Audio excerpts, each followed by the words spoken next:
मंजिल यूं ही नहीं मिलती राही को, एक दिल में जुनून जगाना पड़ता है। मंजिल यूं ही नहीं मिलती राही को, एक दिल में जुनून जगाना पड़ता है। पूछा चिड़िया से कि कैसे बना लेती हो घोंसला, पूछा चिड़िया से कि कैसे बना लेती हो घोंसला, बोली तिनका तिनका उठाना पड़ता है, बोली तिनका तिनका उठाना पड़ता है। नमस्कार दोस्तों, आप सभी का हमारे YouTube चैनल पर स्वागत है। अगर आप आज हमारे YouTube चैनल पर पहली बार आए हैं तो चैनल को सब्सक्राइब और ये जो पास वाले घंटे दिखे थे इसे जरूर दबाएं, जिससे आने वाले प्रत्येक वीडियो की नोटिफिकेशन सबको सबसे पहले मिले और वीडियो को सबसे पहले देख पाए। अभी दोस्तों शुरुआत करते हैं आज के सेशन की। और आज है 18 अगस्त 2024 और today current affair episode number ये है हमारा 345। अगर आपने पिछले एक भी एपिसोड नहीं देखे तो वो सभी जरूर देख लेना, क्योंकि उसमें एग्जाम की दृष्टि से most important current affair plus strategy के इत्यादि कवर कराने की पूर्ण कोशिश की गई है। और वो सभी आपको वीडियो हमारे इसी वीडियो के जो डिस्क्रिप्शन में जो इत्यादि सभी वीडियो के लिंक है वो वहाँ पर आप जाकर देख सकते हैं या प्लेलिस्ट में जाकर भी देख सकते हैं। तो इस वीडियो के अंदर मैं आपको विश्व, भारत और राजस्थान इन तीनों का करंट अफेयर पर बात करने वाला है, प्लस जो भी कोई स्टैटिक जीके का इसमें कोई होगा पोर्शन उसको भी हम शामिल करने की कोशिश करने वाले हैं। आज का पहला क्वेश्चन है वो हाल ही में किसकी सहायता से मुनल उपग्रह को लॉन्च किया गया है। तो ये लॉन्च तो किया गया है वो आप सभी को पता होगा, इसरो द्वारा लॉन्च किया गया है, पर इसमें ये पूछा है कि उसमें सहायता किसने की है वो आपको बताना है। ऑप्शन ए है रक्षा मंत्रालय, ऑप्शन बी है विदेश मंत्रालय, ऑप्शन सी है वित्त मंत्रालय और ऑप्शन जो डी है वो है गृह मंत्रालय।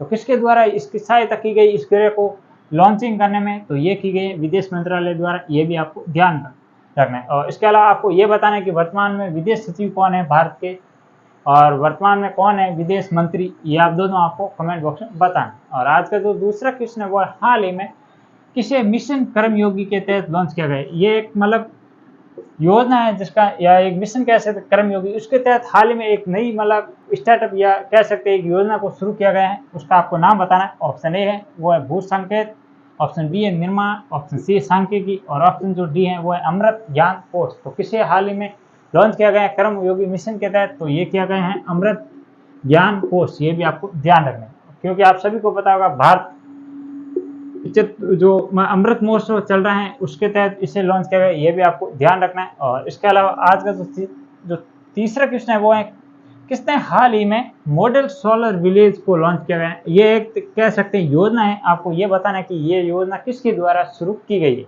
इसमें भी मंत्रालय का सवाल है, जैसे ऑप्शन ए है वो है ऊर्जा मंत्रालय, ऑप्शन बी है गृह मंत्रालय, ऑप्शन सी है रक्षा मंत्रालय और ऑप्शन डी है सूचना व प्रसारण मंत्रालय।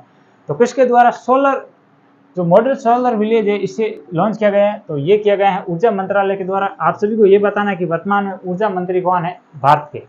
और इसके अलावा आज का चौथा क्वेश्चन वो है उदार शक्ति 2024 का आयोजन किन दो देशों के मध्य किया गया है। आपको ये बताना है कि जो उदार शक्ति युद्ध अभ्यास है जो कि स्पेशल एयरफोर्स से संबंधित है, तो ये किन दो देशों के मध्य आयोजित किया जाता है प्रतिवर्ष। तो ऑप्शन ए है वो है भारत और यूएसए, ऑप्शन बी है वो है भारत और चीन, ऑप्शन सी है भारत और मलेशिया और ऑप्शन डी है वो है भारत और मालदीव। तो किसके मध्य ये आयोजित किया गया है 2024 का जो संस्करण, तो ये किया गया है भारत और मलेशिया के बीच। तो ये भी आपको ध्यान रखना। और इसके अलावा ये तो हमारे हो गए 4 क्वेश्चन, एक प्लस हम कभी राजस्थान स्टैटिक का जिक्र ले लेते हैं जो ये प्रश्न है, और इसके अलावा कभी हम ले लेते हैं राजस्थान करंट अफेयर से संबंधित प्रश्न। तो आज मैं स्टैटिक से लेकर आया हूँ, बहुत ही हल्का क्वेश्चन है। पांचवा क्वेश्चन है वो है वर्तमान में राजस्थान में कुल कितने संभाग है। आपको ये बताना, बहुत ही कॉमन सेंस का सवाल है, कोई भी बता सकता है। तो इसका राइट आंसर होगा वो होगा ऑप्शन नंबर जो सी है 10 होगा इसका राइट आंसर, क्योंकि इससे पहले थे 7 और फिर 3 नए बने थे। आपको ये बताना कि 3 नए कौन कौन से बने थे संभाग, वो आपको मुझे कमेंट बॉक्स में बताना। और इसके अलावा ये जो इत्यादि जिले बनाए थे राजस्थान के अंदर किस समिति के द्वारा ये जिले बनाए गए थे, ये भी आपको बताना। तो ये थे आज का सेशन, कैसा लगा मुझे कमेंट बॉक्स में जरूर बताना। और कल फिर मिलेंगे इसी जोश और जुनून के साथ। कुछ कारणों की वजह से वीडियो छोटा बन रहा है, जैसे ही हमें प्रॉपर टाइम मिलेगा हम प्रॉपर आपको वो जो हमारे पहले शेड्यूल के अनुसार क्लासेस चलती थी उसे हम वापस चालू करने की कोशिश करेंगे। तो इस वीडियो में इतना ही। जय हिंद, जय भारत।